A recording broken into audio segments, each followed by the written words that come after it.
In the grand halls of Valdoria's royal palace, where centuries of tradition echo through marble corridors, a single piece of jewelry would shatter the carefully constructed peace of a kingdom.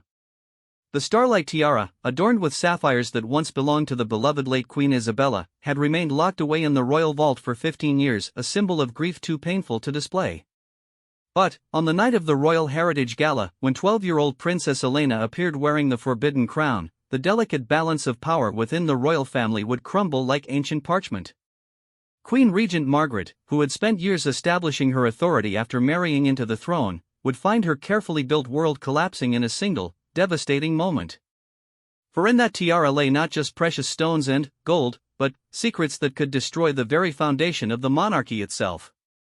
What began as a young girl's innocent desire to honor her grandmother's memory would unleash a storm of royal intrigue, hidden truths, and a power struggle that would determine the future of an entire kingdom. The crown jewels had always held power, but tonight, they would hold the power to destroy everything. As the morning sun filtered through the towering windows of Valdoria Palace, casting long golden shadows across the pristine marble floors. Princess Elena stood before her bedroom mirror, her young hands trembling as she fastened the clasp of her grandmother's necklace around her neck. Today was different.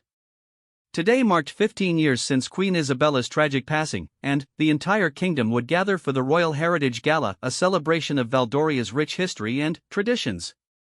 Elena had been only 2 years old when her grandmother died, but the stories of Queen Isabella's kindness, wisdom, and grace had shaped her entire childhood.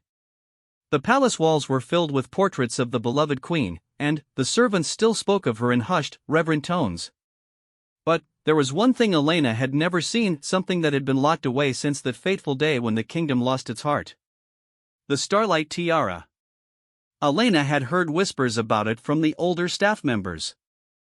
They spoke of a crown so beautiful it seemed to capture the very essence of starlight, adorned with rare blue sapphires that had been in the royal family for over 3 centuries. Queen Isabella had worn it on the most important occasions, and it had become her signature piece, a symbol of her reign and her connection to the people of Valdoria. But, after Isabella's sudden death from a riding accident, King Edmund, Elena's grandfather, had ordered the tiara to be sealed away in the royal vault. He couldn't bear to see it worn by anyone else, and, when he remarried Queen Regent Margaret 2 years later, he made it clear that the tiara would remain untouched. It was a shrine to his first wife's memory, and Margaret, despite her position as the new queen, had never been permitted to wear it. This morning, however, Elena felt a pull she couldn't ignore. She had been thinking about her grandmother more than usual, wondering what Isabella would have thought of the woman she was becoming. Elena was now 12, on the cusp of adolescence, and she felt the weight of her royal duties pressing upon her young shoulders. The Heritage Gala was her first major public appearance as a young adult member of the royal family, and she wanted to honor her grandmother's memory in some way. The idea had come to her 3 days ago, during a conversation with Thomas, the elderly palace archivist. Thomas had worked in the palace for over 40 years and had been one of Queen Isabella's most trusted advisors.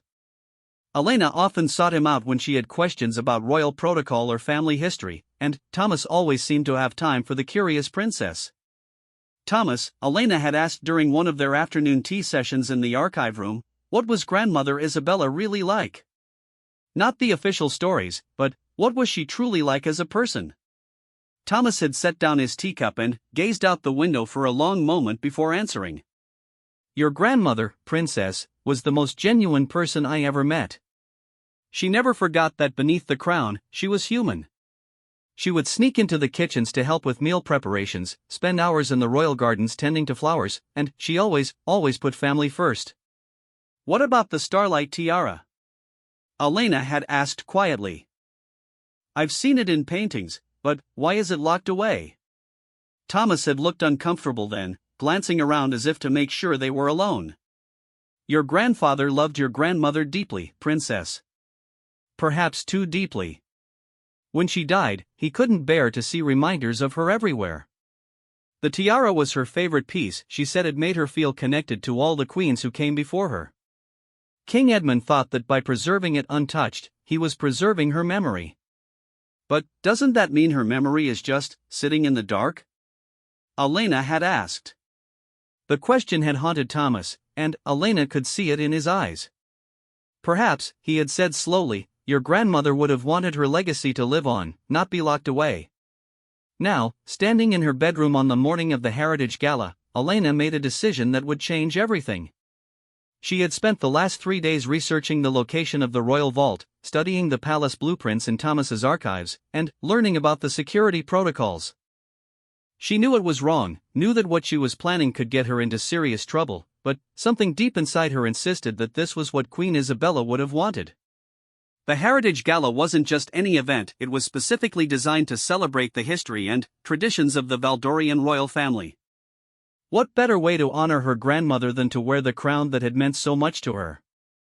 Elena convinced herself that her intentions were pure, that she was acting out of love and respect, not rebellion. The palace was bustling with activity as staff members prepared for the evening's festivities. Florists arranged elaborate displays in the ballroom, chefs prepared a feast fit for the hundreds of distinguished guests who would attend, and security personnel conducted final sweeps of all the public areas.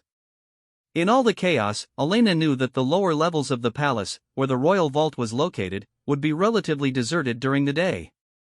She had discovered that the vault was protected by both electronic locks and traditional key mechanisms, a failsafe system that required both modern technology and old-fashioned craftsmanship. The electronic portion was beyond her capabilities, but Elena had learned something interesting during her research. Thomas had mentioned that in the old days, senior staff members had been entrusted with master keys that could override certain security measures in case of emergencies. Elena's heart pounded as she made her way through the palace corridors, trying to appear casual while moving with purpose. She had dressed in simple clothes that would allow her to move freely, and she carried a small bag containing the tools she thought she might need.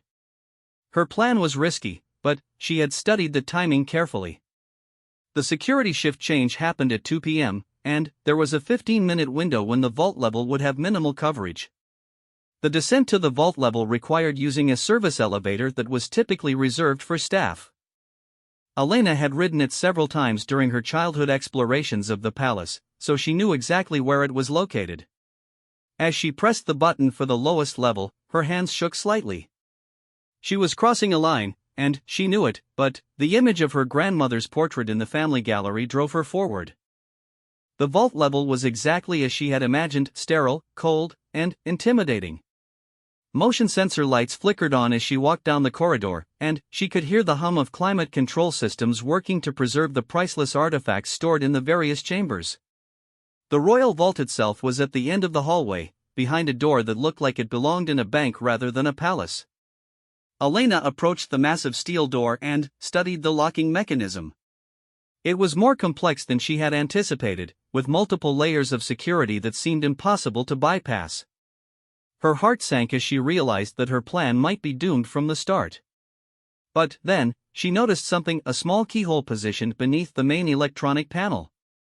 It was old, much older than the modern security system, and it looked like it belonged to the original vault design. This was where Thomas's historical knowledge proved invaluable. During their conversations, he had mentioned that the royal vault had been constructed in stages over many decades. The original chamber dated back over 100 years, and it had been secured with traditional locks and keys. The modern electronic system had been layered on top of the old one, but the original mechanisms had never been completely removed, they served as a backup system. Elena reached into her bag and pulled out an ornate key she had borrowed from Thomas's collection. He had shown it to her weeks ago, explaining that it was one of the old master keys that had once provided access to various secured areas of the palace. Thomas had assumed she was simply curious about palace history, and Elena felt a pang of guilt for deceiving the kind old man. To her amazement, the key fit perfectly into the old lock. When she turned it, she heard the satisfying click of ancient mechanisms engaging. The electronic panel flickered for a moment, and then, the massive door began to swing open with a soft hydraulic hiss. Inside the vault, Elena's breath caught in her throat. The space was larger than she had expected, with glass cases lining the walls and containing some of the most precious artifacts in Valdorian history.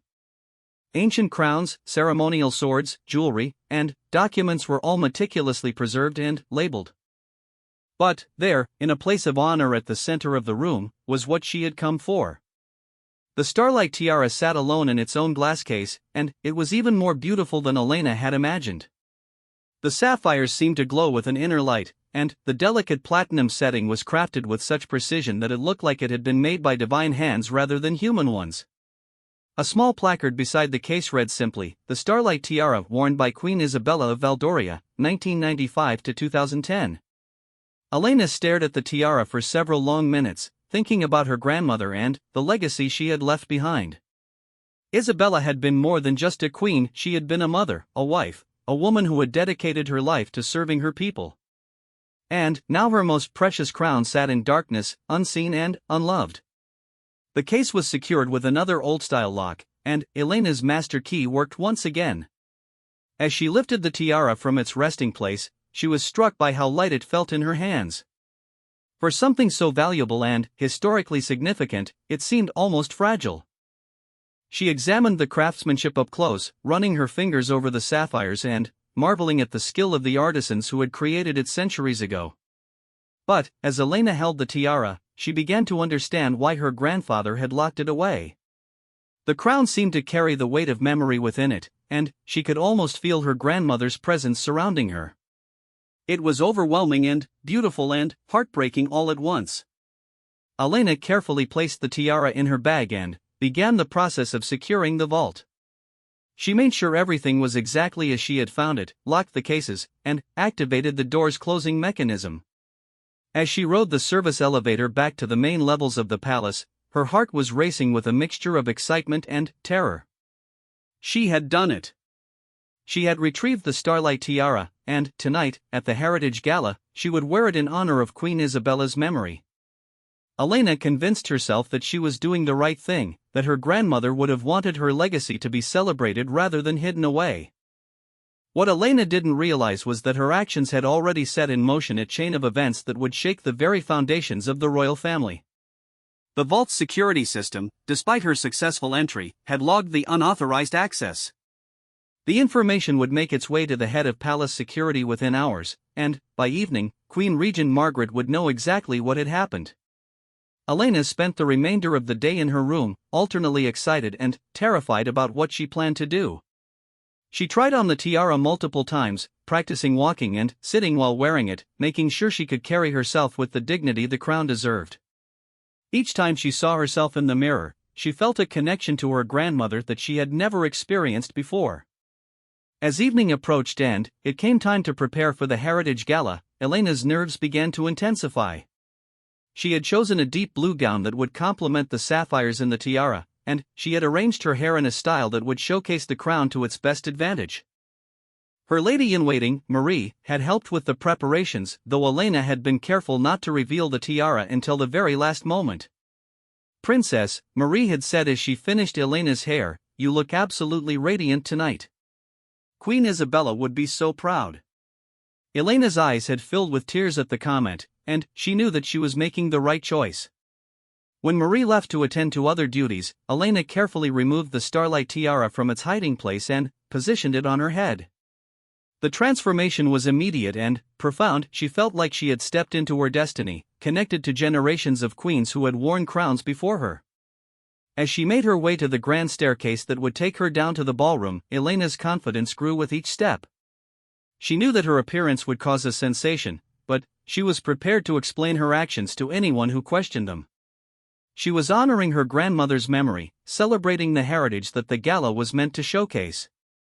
Elena paused at the top of the grand staircase, looking down at the assembled guests in the ballroom below. Hundreds of people milled about in their finest evening wear, representatives from other royal families, government officials, and prominent citizens of Valdoria. The sight was breathtaking, and Elena felt the weight of her royal responsibilities settling on her shoulders. But, as she began her descent, Elena noticed that conversations were stopping throughout the ballroom. Heads were turning in her direction, and she could see shock and recognition on the faces of the older guests who remembered Queen Isabella. The reaction was exactly what Elena had hoped for. People were remembering her grandmother, thinking about her legacy. What Elena didn't see was Queen Regent Margaret's face at that moment. Margaret stood near the receiving line, and, when she spotted the tiara on Elena's head, her composed expression cracked for just an instant. The color drained from her face, and her hands clenched into fists at her sides. For Margaret, seeing that crown, the crown she had never been permitted to wear on the head of her stepdaughter, was not a touching tribute but a devastating blow. The stage was set for a confrontation that would change the royal family forever, and Elena, in her innocence and love for her grandmother, had no idea what she had just unleashed. The ballroom fell into an eerie silence as Princess Elena descended the grand staircase, the starlight tiara catching the light from the magnificent crystal chandeliers above. Each step she took seemed to echo through the vast space, and Elena could feel hundreds of eyes following her movement. The weight of the crown on her head felt heavier now, as if it were absorbing the shock and surprise radiating from the crowd below. Queen Regent Margaret stood frozen near the receiving line, her champagne glass trembling in her hand. She had spent 13 years as the Queen of Valdoria, 13 years building her reputation and establishing her authority within the royal family and among the people. But, in this single moment, watching her 12-year-old stepdaughter wear the one crown that had been forbidden to her, Margaret felt every bit of that carefully constructed power slipping away. The guests began to whisper among themselves, and Margaret could catch fragments of their conversations. "Is that Queen Isabella's tiara? How did the princess get access to the vault? She looks just like Isabella did at that age." Each comment felt like a dagger to Margaret's heart, reminding her that despite all her years of service to the crown, she would always be seen as the second queen, the replacement, the one who could never quite fill Isabella's shoes. Elena reached the bottom of the staircase and began to make her way through the crowd, accepting congratulations and compliments from the guests. Her initial nervousness had given way to a sense of pride and accomplishment. The reactions she was receiving seemed overwhelmingly positive, with many of the older guests sharing fond memories of Queen Isabella and praising Elena for honoring her grandmother's legacy. "Princess Elena," said Ambassador Richardson, a distinguished gentleman who had served in diplomatic roles for over 30 years, "you look absolutely radiant tonight. That tiara suits you perfectly, just as it did your grandmother." "Thank you, Ambassador," Elena replied with a gracious smile. "I felt it was important to honor Grandmother Isabella's memory at an event celebrating our royal heritage."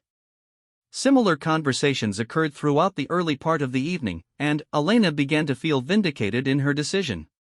The tiara seemed to be having exactly the effect she had hoped for. People were remembering Queen Isabella, celebrating her legacy, and recognizing the connection between past and present that Elena represented.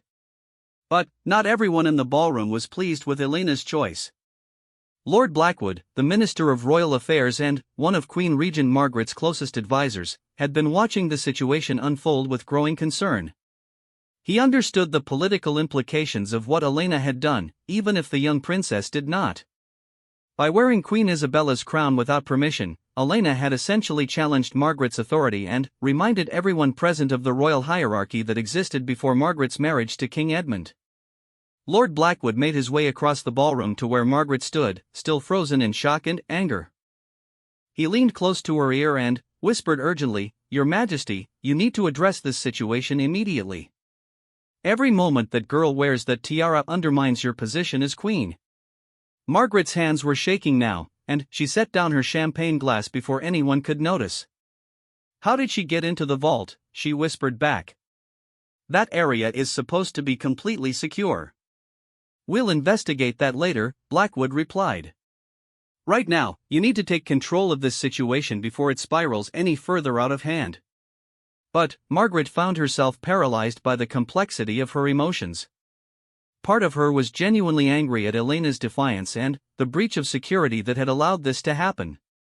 Part of her was hurt by the reminder that she would never be Isabella in the eyes of the people. And part of her was terrified that this incident would expose the carefully guarded secrets that she had worked so hard to keep buried. Meanwhile, across the ballroom, King Edmund was having his own emotional reaction to seeing the starlight tiara again. Elena's grandfather had been engaged in conversation with several foreign dignitaries when he first caught sight of his granddaughter wearing Isabella's crown. The effect was immediate and devastating. For a moment, he could have sworn he was looking at his deceased wife rather than his granddaughter. King Edmund had aged considerably in the 15 years since Isabella's death. The once vigorous monarch now walked with a cane and tired easily during public events. His marriage to Margaret had been one of political necessity rather than love, designed to provide stability for the kingdom during a difficult transition period. But seeing Elena in that tiara brought back a flood of memories that he had worked hard to suppress. Isabella had worn that crown on their wedding day, at Elena's father's christening, during state visits and diplomatic receptions. It had been her signature piece, the crown that had made her feel most connected to the long line of queens who had ruled Valdoria before her. Edmund had locked it away not just because seeing it caused him pain, but because he had made a promise to Isabella that the tiara would eventually pass to their granddaughter when she came of age. The problem was that coming of age in royal terms typically meant 18, not 12. Elena had jumped ahead by 6 years, and, in doing so, she had created a situation that Edmund wasn't sure how to handle. His granddaughter clearly meant no harm, he could see the pride and love in her eyes as she moved through the crowd. But the political ramifications of her actions were potentially serious. As the evening progressed, the tension in the ballroom continued to build. Margaret remained near the receiving line, accepting congratulations from guests while internally seething about Elena's appearance. She found herself comparing her own royal jewelry to the magnificent tiara that Elena wore, and the comparison was devastating. Margaret's crown, while beautiful and valuable, was a modern creation that lacked the historical significance and emotional resonance of the starlight tiara. The breaking point came when Elena approached the receiving line to greet her stepmother and grandfather. Protocol dictated that she pay her respects to the senior members of the royal family, and Elena had been looking forward to sharing this moment with them. She expected them to be pleased with her tribute to Queen Isabella's memory, perhaps even proud of her initiative in honoring family traditions. "Grandfather," Elena said warmly as she approached King Edmund, "I hope you approve of my choice to wear grandmother's tiara tonight. I felt it was the perfect way to celebrate our royal heritage." King Edmund's expression was unreadable as he studied his granddaughter's face. Up close, the resemblance to Isabella was even more striking, and he found himself struggling to find words. Finally, he reached out and gently touched Elena's cheek. "You look beautiful, my dear," he said quietly. "Your grandmother would be very proud." Elena's face lit up at the compliment, and she turned to Margaret with expectation. But Margaret's reaction was far from what Elena had hoped for. The Queen Regent's face was pale with barely controlled fury, and, when she spoke, her voice was tight with emotion. "Princess Elena," Margaret said through gritted teeth, "may I ask how you came to be wearing that particular piece of jewelry tonight?" Elena's confidence faltered slightly at Margaret's tone, but she maintained her composure. "I felt it was appropriate for the Heritage Gala, Your Majesty.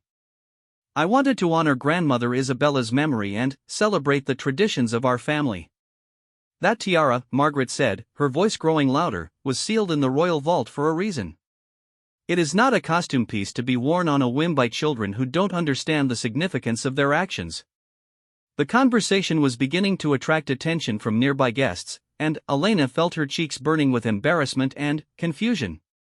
She had expected questions about how she had accessed the vault, but she hadn't anticipated such open hostility from her stepmother. "I'm sorry if I've upset you, Your Majesty," Elena said, trying to maintain her dignity. "I meant no disrespect. I thought wearing the tiara would be a fitting tribute." "A tribute?" Margaret's voice was now loud enough that conversations throughout that section of the ballroom had stopped. "You think breaking into a secured vault and stealing crown jewels constitutes a tribute?" The word stealing hit Elena like a physical blow. She had never thought of her actions in those terms, and hearing her stepmother characterize them that way in front of hundreds of guests was humiliating and shocking. King Edmund stepped forward, recognizing that the situation was escalating beyond what was appropriate for a public event. "Margaret," he said quietly, "perhaps this discussion would be better conducted in private." But Margaret was past the point of controlling her emotions. 15 years of suppressed resentment and insecurity came pouring out in that moment, fueled by the sight of Elena wearing the crown that had always been denied to her. "No, Edmund," Margaret said, her voice carrying across the ballroom. "I think our guests should understand exactly what kind of behavior we're dealing with here. Princess Elena has deliberately defied royal protocol, breached palace security, and appropriated crown jewels without permission. This is not the behavior we expect from a member of the royal family." Elena felt tears starting to form in her eyes, but she refused to let them fall in public. The ballroom had gone completely silent now, with hundreds of guests watching the confrontation unfold.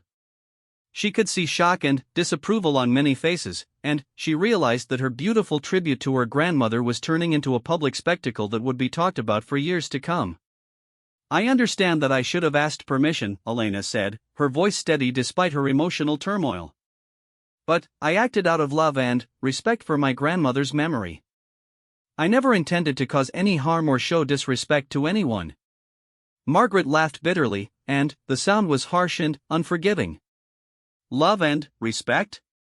You've turned this sacred piece of our family's heritage into a prop for your own attention-seeking behavior. That tiara represents 15 years of mourning and memory, and you've treated it like a dress-up accessory." Elena's composure finally cracked at the accusation that she had been seeking attention. Her voice rose as she defended herself. "That's not true. I was honoring Grandmother Isabella, not seeking attention. She would have wanted her crown to be seen and celebrated, not locked away in darkness where no one can appreciate it." "Don't you dare tell me what Isabella would have wanted," Margaret snapped back. "You were 2 years old when she died. You have no idea what kind of person she was or what she would have wanted." The exchange had crossed a line from a family disagreement into something much more serious. Elena was publicly challenging Margaret's authority and knowledge of Queen Isabella, while Margaret was publicly humiliating a 12-year-old girl in front of hundreds of influential guests. Thomas, the palace archivist, had been watching from the edge of the crowd, and he felt a growing sense of responsibility for what was happening. Elena had clearly used information and access that she had gained through their conversations, and he knew that he bore some responsibility for the current crisis. But, more than that, he felt compelled to defend the young princess who was being so harshly criticized for what he saw as an act of innocent devotion. "If I may," Thomas said, stepping forward from the crowd, "Princess Elena came to me with questions about Queen Isabella's history and legacy. Her interest in her grandmother's memory has been genuine and respectful throughout our conversations." Margaret whirled around to face the elderly archivist. "Thomas, you had no authority to provide information about secured areas of the palace to anyone, regardless of their royal status." "I provided historical context, Your Majesty," Thomas replied calmly. Princess Elena's questions were those of a granddaughter seeking to understand her family's heritage. The confrontation now involved multiple parties and was taking place in front of an increasingly uncomfortable audience. Many of the guests were beginning to realize that they were witnessing something far more significant than a simple breach of protocol. They were seeing the exposure of deep-seated tensions within the royal family itself. Elena stood in the center of it all, still wearing the starlight tiara, but now feeling its weight as a burden rather than an honor. The crown that was supposed to connect her to her grandmother's legacy had instead become the focal point of a family crisis that was playing out in the most public way possible. Lord Blackwood approached Margaret and whispered urgently in her ear. "Your Majesty, this needs to end immediately. Every moment this continues damages the reputation of the entire royal family." But Margaret seemed unable to stop herself. Years of frustration and insecurity had found an outlet, and she was not ready to let it go. "That tiara has been in the royal vault for 15 years, she continued, addressing not just Elena but the entire ballroom. "It was placed there by royal decree, and removing it without authorization is a serious violation of palace protocol and royal law." Elena finally lost her composure completely. "Royal law," she said, her voice breaking. "I'm part of this family.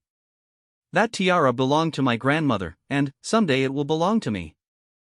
I didn't steal it, I honored it." The ballroom erupted in whispered conversations as guests tried to process what they were witnessing.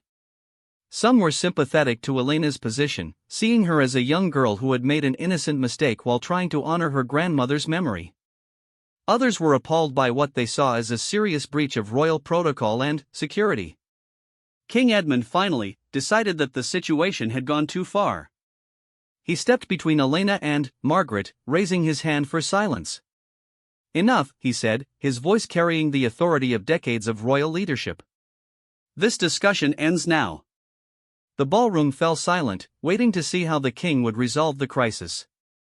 Elena looked up at her grandfather with tears in her eyes, hoping that he would defend her actions and understand her motivations.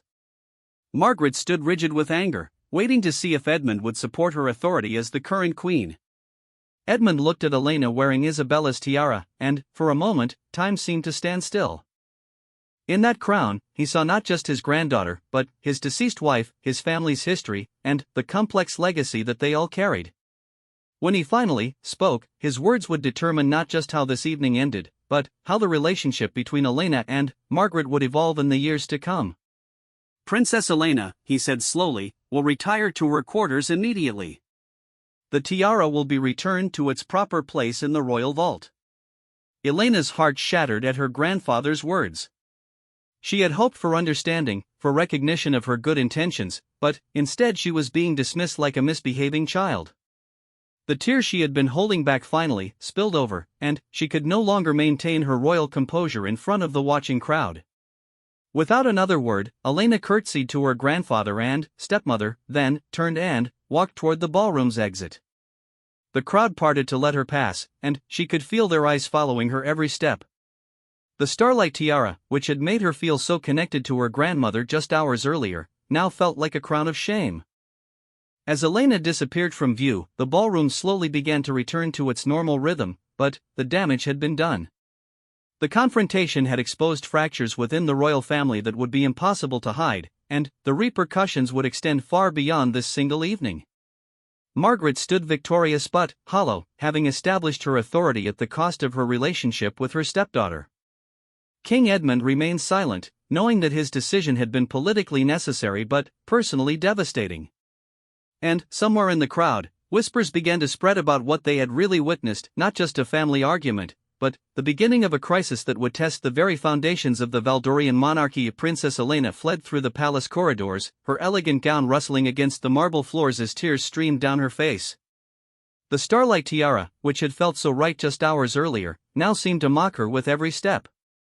The weight of the sapphires and platinum felt unbearable, and she wanted nothing more than to remove it and forget this entire evening had ever happened. Behind her, the sounds of the Heritage Gala continued, but Elena knew that the party would never return to its original celebratory atmosphere. She had inadvertently turned what was supposed to be a joyous celebration of royal history into a public spectacle that would be remembered for all the wrong reasons. The realization that she had embarrassed her family in front of hundreds of important guests made her stomach churn with shame and regret. As she reached her private quarters, Elena was surprised to find Marie, her lady-in-waiting, waiting for her with a concerned expression.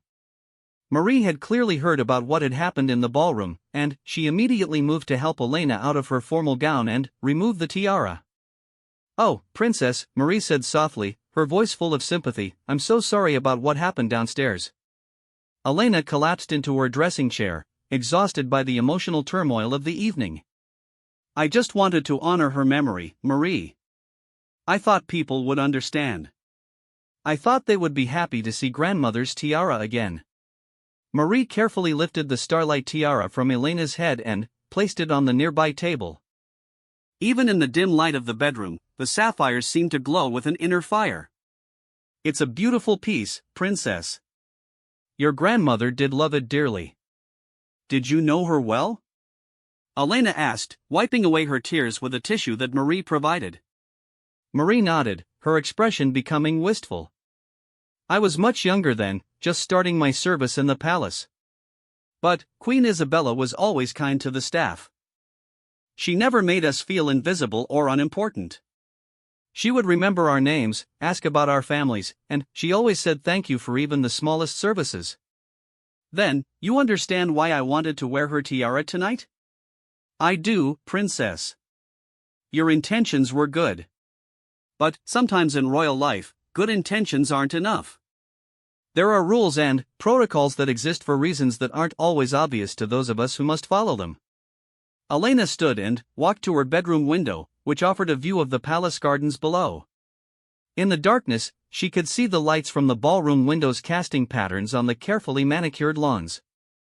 The party was continuing without her, and she wondered if anyone was even talking about what had happened or if the guests had simply moved on to other topics of conversation. "Marie," Elena said quietly, "do you think I've ruined everything?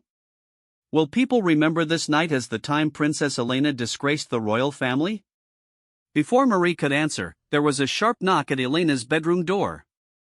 Both women froze, knowing that it was highly unusual for anyone to disturb the princess in her private quarters, especially so late in the evening. Marie moved to answer the door, and Elena could hear her speaking in hushed tones with whoever was in the hallway. "Princess," Marie said, returning to the room with a troubled expression, "Lord Blackwood is here. He says he needs to speak with you immediately about the tiara." Elena's heart sank. Lord Blackwood was Queen Regent Margaret's closest advisor, and his presence could only mean that her troubles were far from over. She nodded to Marie, indicating that she should allow him to enter. Lord Blackwood stepped into the room, his usual diplomatic demeanor replaced by an expression of stern disapproval. He was a tall, imposing man in his 50s, with graying hair and sharp features that seemed designed to intimidate. Elena had always found him somewhat frightening, even during their brief interactions at official functions. "Princess Elena," he said without preamble, "I'm here to collect the Starlight Tiara on behalf of Her Majesty Queen Regent Margaret. It must be returned to the royal vault immediately." Elena gestured toward the table where Marie had placed the crown. "It's right there, Lord Blackwood. I was planning to return it myself tomorrow." Blackwood picked up the tiara and examined it carefully, as if checking for damage. "Princess, do you understand the seriousness of what you've done tonight? Breaking into the royal vault is a criminal offense, regardless of your royal status." "Criminal offense?" Elena repeated, shocked by the accusation. "I didn't break into anything. I used a key that I found in the palace archives." "A key that you had no authorization to possess or use," Blackwood replied coldly. "The royal vault is one of the most secure areas in the entire palace. The items stored there are priceless artifacts that belong to the people of Valdoria, held in trust by the royal family. Unauthorized access to those items is treated very seriously." Elena felt like the walls of her bedroom were closing in around her. What had started as a loving tribute to her grandmother was being characterized as a crime, and she couldn't understand how her actions had been so thoroughly misinterpreted. "Lord Blackwood," she said, trying to keep her voice steady, "I am a member of the royal family. That tiara belonged to my grandmother, and someday it will belong to me. How can I be accused of stealing something that is already mine?" Blackwood's expression didn't soften. "Princess, royal inheritance doesn't work that way. Crown jewels don't automatically pass to family members, they must be formally bequeathed through proper legal channels. Until that happens, those items remain property of the crown, under the custody of the reigning monarch." "But, grandfather gave me permission," Elena lied desperately, hoping that Blackwood wouldn't challenge her directly. "Did he?" Blackwood asked skeptically. "Because His Majesty's reaction tonight suggested otherwise. In fact, he has asked me to inform you that there will be a formal inquiry into this incident tomorrow morning." Elena's legs felt weak, and she sat down heavily in her dressing chair. "A formal inquiry? What does that mean?" "It means that palace security will investigate exactly how you gained access to the vault, who may have assisted you, and what measures need to be taken to prevent similar incidents in the future. Depending on what they find, there may be serious consequences for everyone involved." The mention of consequences for others made Elena's heart race. She thought immediately of Thomas, the elderly archivist who had unknowingly provided her with information about the vault's location and history. She also worried about Marie, who had helped her prepare for the evening without knowing about Elena's plans for the tiara. "Lord Blackwood," Elena said, her voice small and frightened, "I take full responsibility for what happened tonight. No one else was involved in my decision to wear the tiara." "Princess, this isn't a matter of taking responsibility, it's a matter of uncovering the facts. The security breach that allowed you to access the vault represents a serious failure in palace protection protocols. We need to understand exactly what happened so that we can prevent it from happening again." After Blackwood left with the tiara, Elena was alone with her thoughts and fears. Marie had been dismissed for the evening, and the palace had grown quiet as the Heritage Gala wound down. Elena lay in her bed, staring at the ceiling and replaying the events of the evening in her mind. Each time she thought about the confrontation with Margaret, she felt a fresh wave of humiliation and anger. She had acted out of love for her grandmother's memory, but somehow that love had been twisted into something ugly and shameful. Margaret's public accusation of attention-seeking had been particularly painful because Elena knew that her motivations had been pure. She hadn't worn the tiara to show off or to make herself the center of attention, she had worn it to feel connected to the grandmother she had never really known. But, as she lay in the darkness, Elena began to understand that there were layers to this conflict that she hadn't initially recognized. Margaret's reaction had been so intense, so personal, that it seemed to go beyond mere concern for protocol or security. There had been something desperate in her stepmother's anger, something that suggested deeper issues were at play. Elena remembered fragments of conversations she had overheard over the years, comments from palace staff and visiting dignitaries about the challenges Margaret had faced as King Edmund's second wife. It couldn't have been easy to step into the role previously held by someone as beloved as Queen Isabella, and Elena was beginning to realize that her innocent tribute might have inadvertently reopened old wounds. Meanwhile, several floors below, Queen Regent Margaret was having her own sleepless night. The confrontation with Elena had left her feeling emotionally drained but also strangely vindicated. For years, she had felt like she was living in Isabella's shadow, constantly compared to her predecessor and found wanting. Tonight, she had finally asserted her authority and made it clear that she would not tolerate challenges to her position, even from her 12-year-old stepdaughter. But the victory felt hollow. Margaret knew that her public humiliation of Elena would be seen by many as cruel and excessive. She also knew that her reaction had revealed insecurities and resentments that she had worked hard to keep hidden.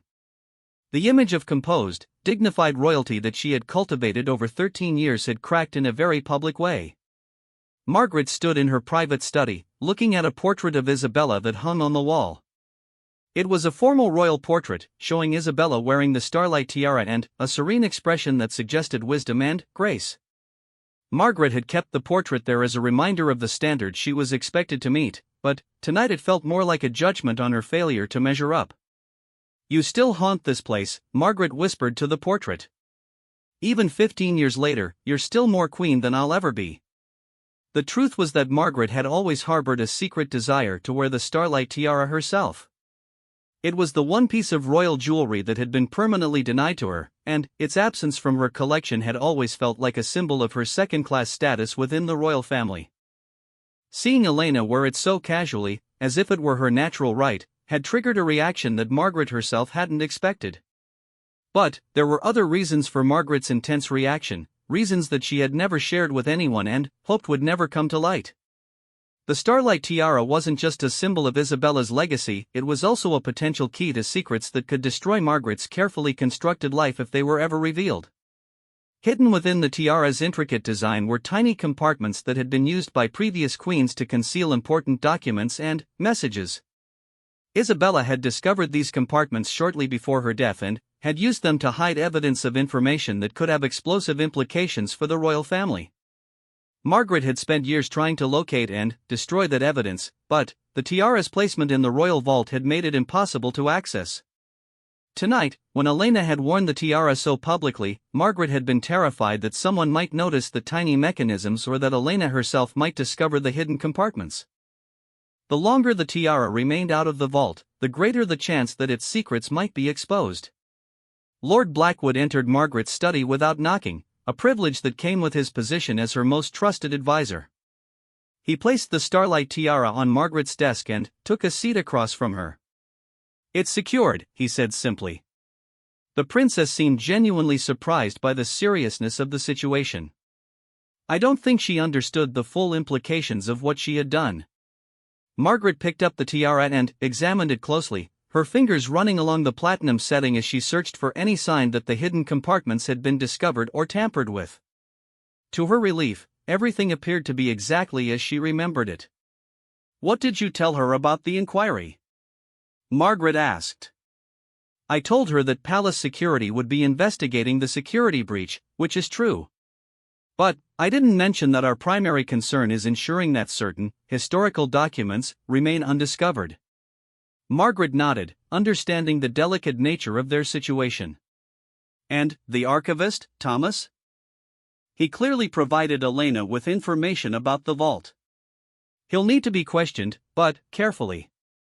Thomas has been in the palace for decades, and his loyalty is unquestionable.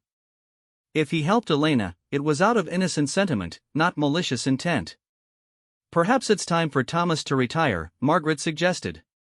A generous pension, a comfortable cottage in the countryside, and the understanding that his continued well-being depends on his discretion. Blackwood considered this. That might be seen as overly harsh, especially since his only crime was answering a curious princess's questions about family history. His crime, Margaret said sharply, was providing information that nearly exposed secrets that could bring down this entire monarchy.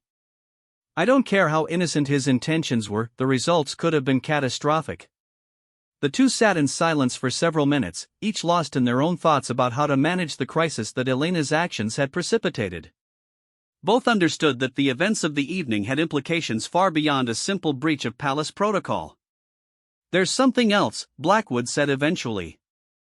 "The guests at tonight's gala are already talking. By morning, the story will be in every major newspaper in the kingdom and probably several international publications as well." Margaret closed her eyes, imagining the headlines that would greet her tomorrow morning. Royal family in crisis, princess defies queen regent, crown jewels security breached. The possibilities were all equally damaging to the monarchy's reputation. "We need to control the narrative," she said. "Elena made a serious mistake, but she's also a 12-year-old girl who was trying to honor her grandmother's memory. If we handle this correctly, we can frame it as a minor family disagreement rather than a constitutional crisis." "And if we handle it incorrectly?" Margaret looked again at the portrait of Isabella, thinking about how her predecessor had always seemed to navigate difficult situations with grace and wisdom. "If we handle it incorrectly, Elena's little tribute to her grandmother could be the beginning of the end for all of us." As dawn approached over Valdoria Palace, 3 generations of the royal family lay awake in their separate quarters, each grappling with the consequences of the evening's events.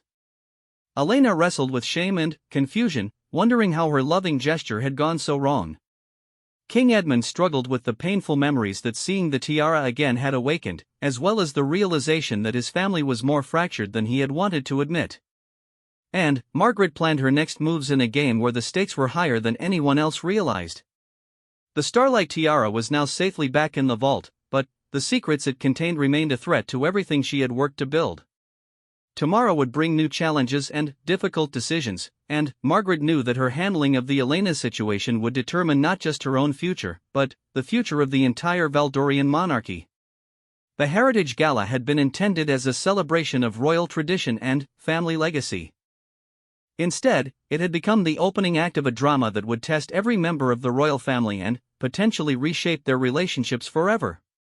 Elena's innocent desire to honor her grandmother had set in motion events that none of them could control, and the repercussions were only just beginning. The morning sun cast long shadows through the palace windows as Princess Elena sat in the formal inquiry room, her hands clasped tightly in her lap. The events of the previous evening felt like a terrible nightmare, but the stern faces surrounding her made it clear that this was very real. The inquiry panel consisted of Lord Blackwood, Captain Morrison from Palace Security, and, surprisingly, her grandfather King Edmund, who had insisted on being present for the proceedings. Elena had barely slept, spending most of the night replaying the confrontation with Queen Regent Margaret and wondering what consequences awaited her. Marie had helped her dress in a simple, conservative outfit that seemed appropriate for what she now understood was a serious legal proceeding rather than a casual family discussion. Captain Morrison, a career military officer who had overseen palace security for over a decade, began the formal questioning. "Princess Elena, we need to understand exactly how you gained access to the royal vault yesterday afternoon. Can you walk us through your actions step by step?" Elena took a deep breath, knowing that her honesty now could protect or condemn the people who had unknowingly helped her. "I had been thinking about the Heritage Gala for several weeks, and I wanted to find a special way to honor my grandmother's memory. I knew about the Starlight Tiara from paintings and stories, and I thought wearing it would be a meaningful tribute." "How did you learn the location of the vault?" Captain Morrison continued. "I researched it in the palace archives. There are old blueprints and floor plans that show the layout of the lower levels." Lord Blackwood leaned forward.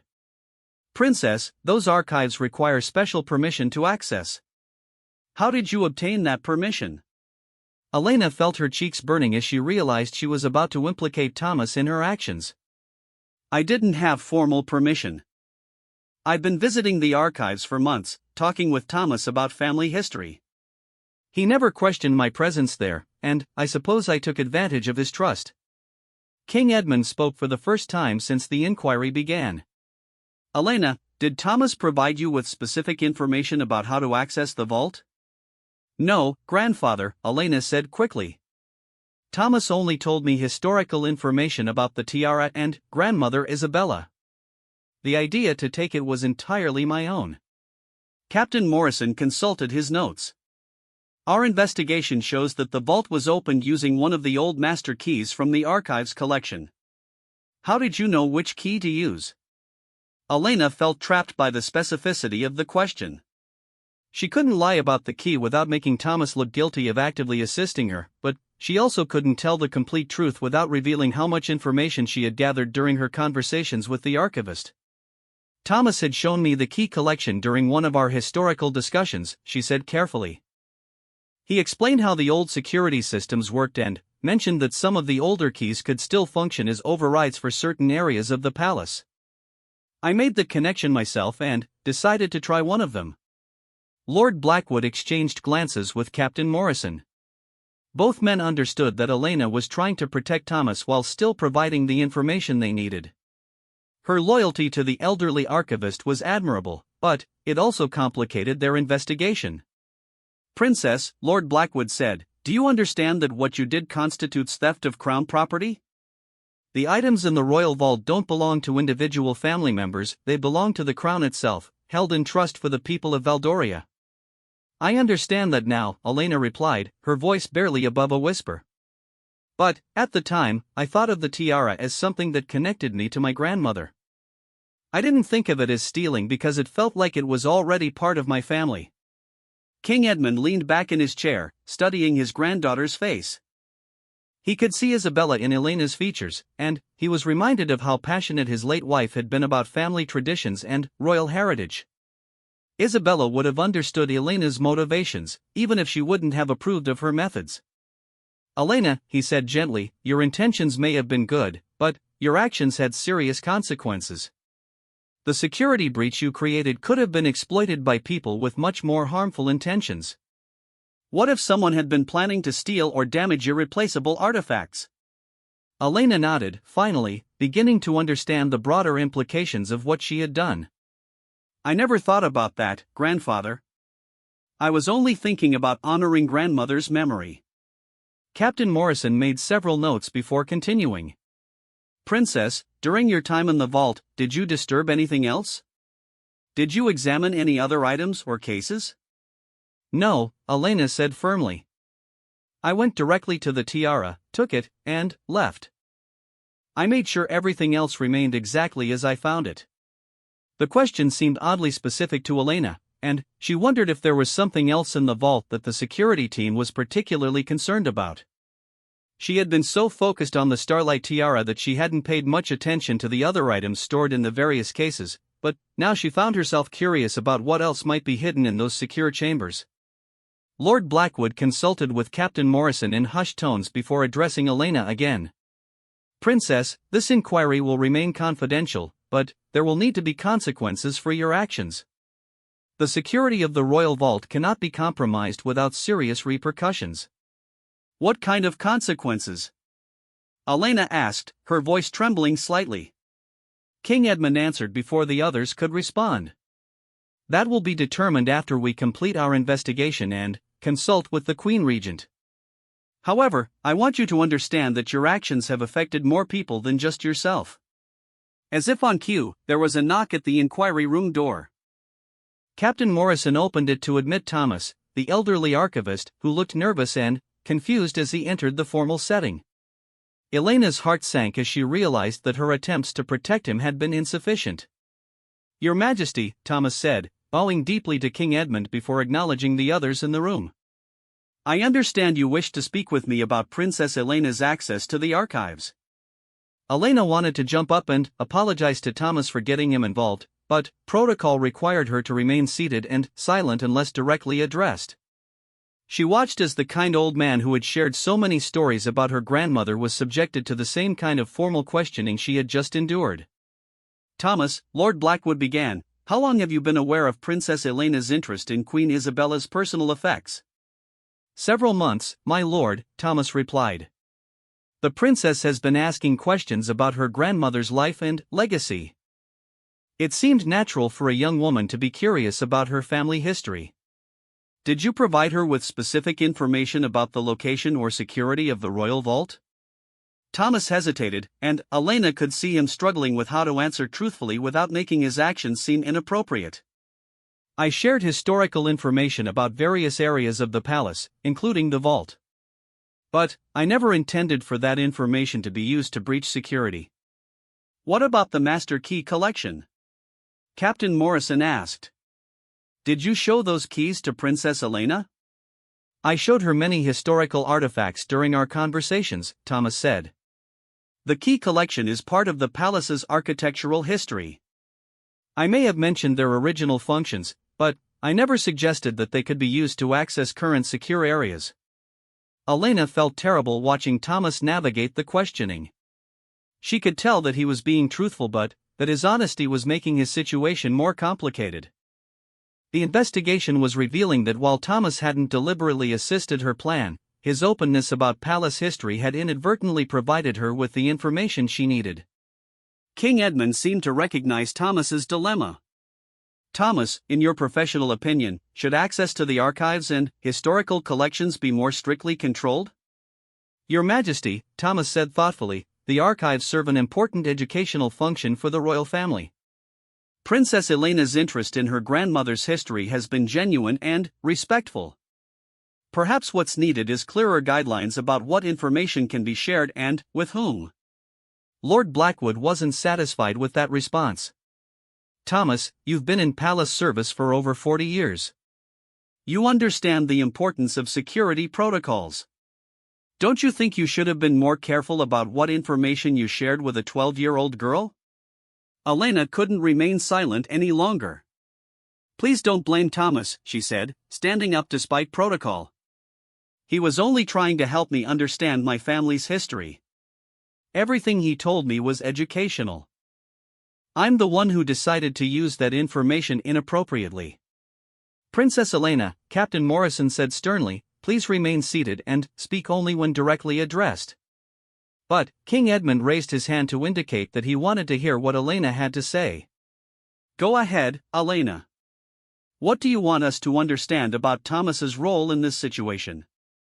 Thomas is the kindest, most knowledgeable person in the palace, Elena said, her voice growing stronger as she defended her friend. He never did anything wrong. He answered my questions about grandmother Isabella because he could see how much I wanted to know about her. He shared stories about her life, her interests, and, yes, her jewelry, because he knew how much those stories meant to me. Elena paused, looking directly at her grandfather. If Thomas hadn't been willing to share those stories with me, I never would have felt connected to grandmother Isabella at all. You locked away her tiara, but Thomas kept her memory alive through the stories he told me. The room fell silent as Elena's words sank in. She had inadvertently touched on one of the most painful aspects of the entire situation, King Edmund's decision to seal away reminders of his first wife's life, including the stories and memories that could have helped Elena form a relationship with her grandmother's legacy.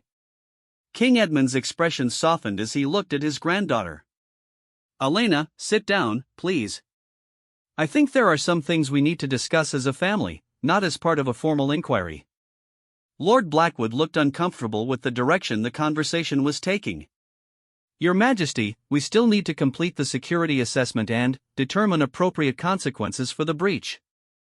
The security assessment can be completed later, King Edmund said firmly. Right now, I think we need to address the real issues that led to this situation. He turned to Thomas. Thomas, you're dismissed from this inquiry. Thank you for your honesty and your years of faithful service to our family. After Thomas left, King Edmund asked Captain Morrison and Lord Blackwood to give him a few minutes alone with Elena. Both men seemed reluctant to leave, but they couldn't refuse a direct request from the king. When they were alone, King Edmund moved from behind the formal inquiry table to sit in a chair next to Elena. For the first time since the crisis began, they were sitting as grandfather and granddaughter rather than as monarch and subject. Elena, he said gently, I owe you an apology. Elena looked at him in surprise. Grandfather? When your grandmother died, I was so devastated that I couldn't bear to be reminded of her. I locked away her things, including the tiara, because seeing them caused me too much pain. But I never considered that by doing so, I was preventing you from forming your own connection to her memory. Elena felt tears starting to form in her eyes. I just wanted to know what she was like, grandfather. Everyone says I look like her, but I don't have any real memories of her. You were so young when she died, King Edmund said, his own voice becoming emotional. Isabella loved you dearly, Elena. She would have been so proud of the young woman you're becoming. Would she have understood why I wore her tiara? King Edmund considered the question carefully. Your grandmother was passionate about royal traditions and family heritage. She would have understood your desire to honor her memory. But she also would have wanted you to understand the responsibilities that come with wearing the crown. Elena nodded, beginning to see how her actions fit into a larger pattern of family dynamics and unresolved grief. Grandfather, why was Queen Regent Margaret so angry about the tiara? It seemed like more than just concern about security. King Edmund sighed deeply. Margaret has always felt that she was living in your grandmother's shadow. It hasn't been easy for her to establish her own identity as queen when everyone still remembers and loves Isabella. Seeing you wear Isabella's tiara probably felt like a rejection of Margaret's authority and position. I never meant to hurt her feelings, Elena said. I wasn't trying to make any kind of statement about who should be queen. I know that, Elena. But sometimes our actions have consequences that we don't intend or anticipate. They sat in comfortable silence for several minutes, both lost in their own thoughts about family, legacy, and the complex emotions that the starlight tiara had unleashed. Grandfather, Elena said eventually, what's going to happen to me? Will I be punished for what I did? There will have to be some consequences, King Edmund said honestly. You did break important security protocols, and that can't be ignored.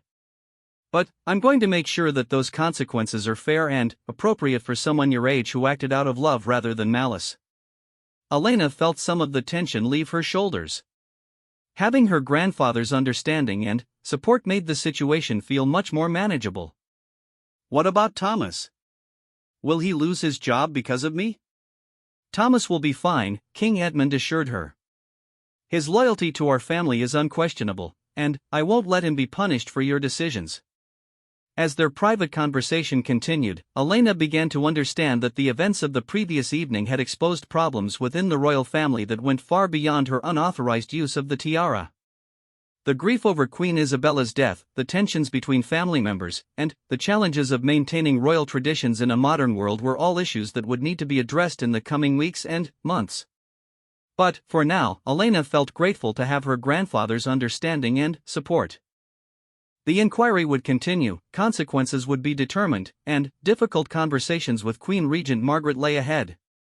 However, the most important thing had been accomplished. Elena finally felt like someone understood why she had been driven to honor her grandmother's memory, even if her methods had been flawed.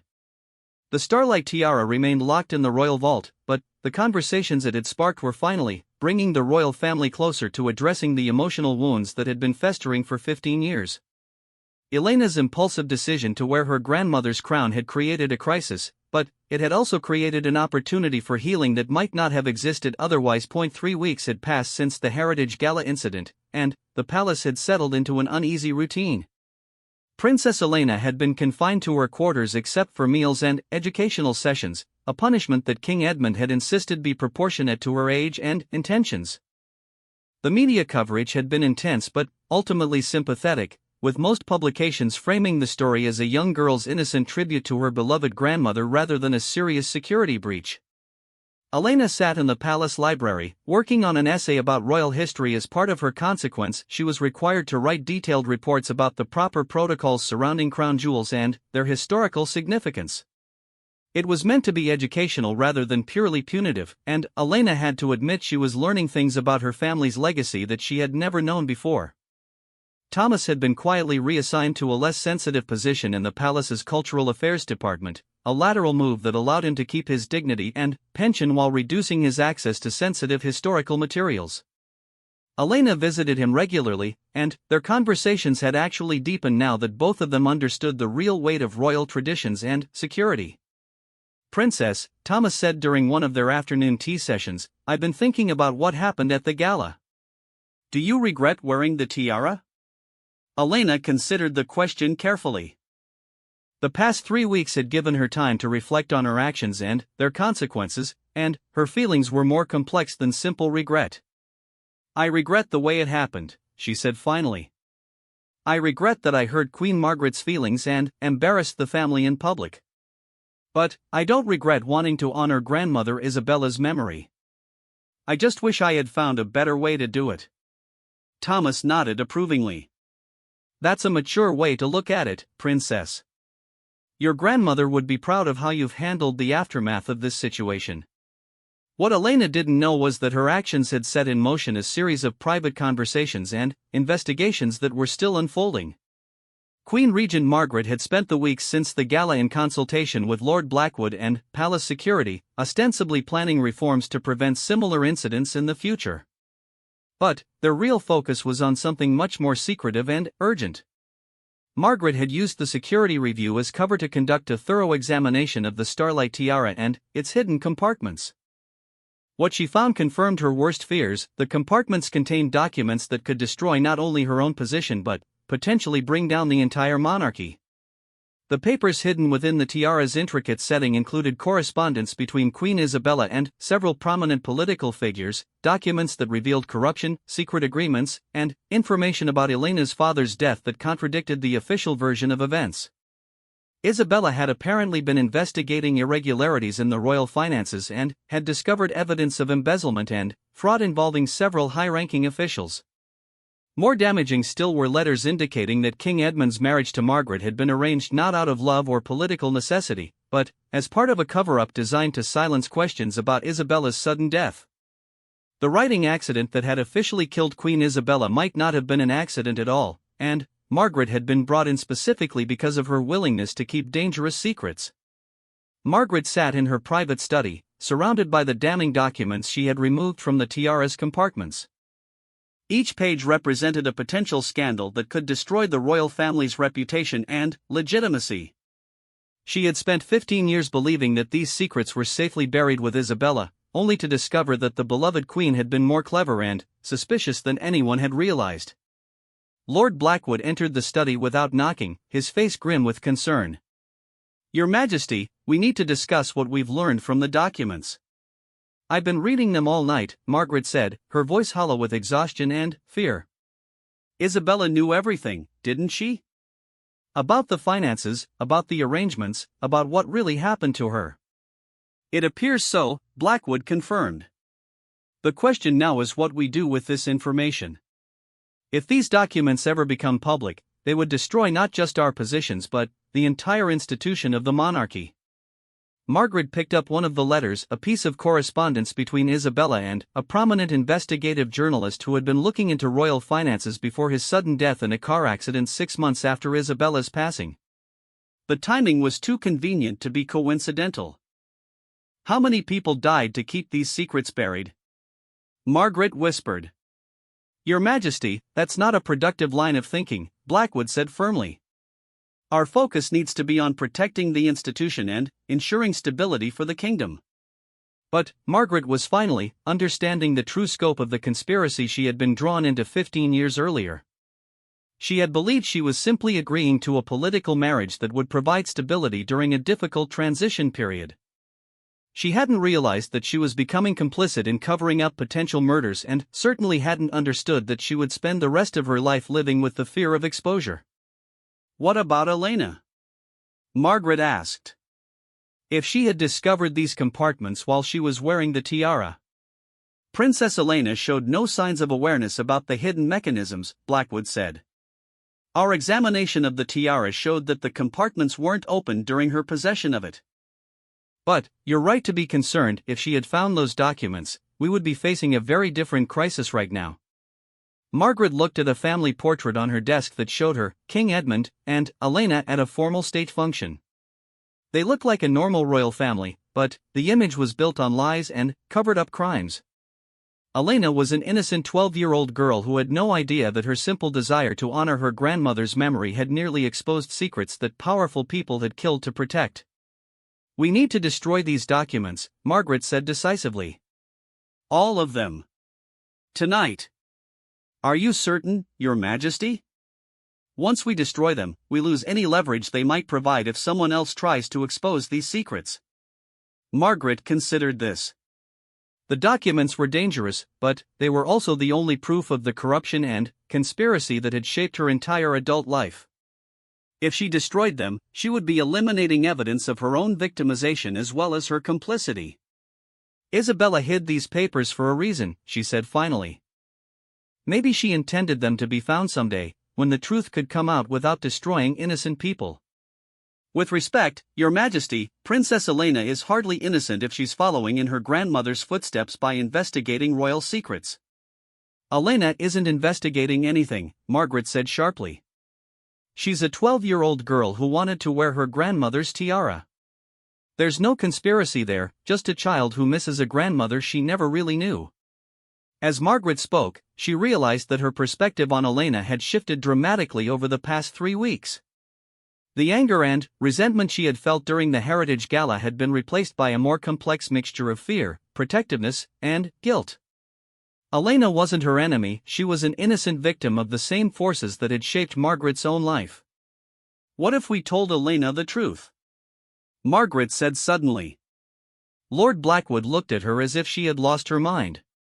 "Your Majesty, that would be incredibly dangerous. Princess Elena is a child. She can't be trusted with secrets of this magnitude." "But she's also Isabella's granddaughter," Margaret countered. "If anyone has a right to know what really happened to Queen Isabella, it's Elena." "Your Majesty, I must strongly advise against that course of action. Princess Elena has already shown that she's willing to take dramatic action based on her emotions and her sense of family loyalty. If we tell her that her grandmother was murdered, that her father's death wasn't accidental, and that her grandfather has been living a lie for 15 years, what do you think she'll do with that information?" Margaret knew that Blackwood was right, but she was exhausted by the weight of carrying these secrets alone. For 15 years, she had lived with the knowledge that her position as queen was built on lies and, possibly, murder. The burden had shaped every aspect of her life, and she wasn't sure she could continue carrying it indefinitely. "What about King Edmund?" she asked. "Does he know about these documents?" "His Majesty has never indicated any awareness of the hidden compartments or their contents," Blackwood said. "It's possible that Queen Isabella kept these secrets even from him." Margaret felt a wave of sympathy for her husband. If Edmund was innocent of knowledge about these documents, then he had spent 15 years grieving for a wife whose true fate he didn't understand.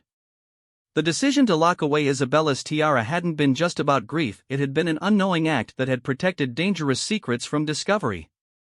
There was a soft knock at the study door, and Marie, Elena's lady-in-waiting, entered with a worried expression.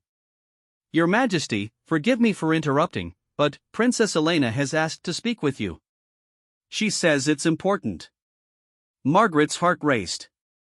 Had Elena somehow learned about the documents? Had she discovered something during the time she possessed the tiara that she hadn't revealed during the inquiry?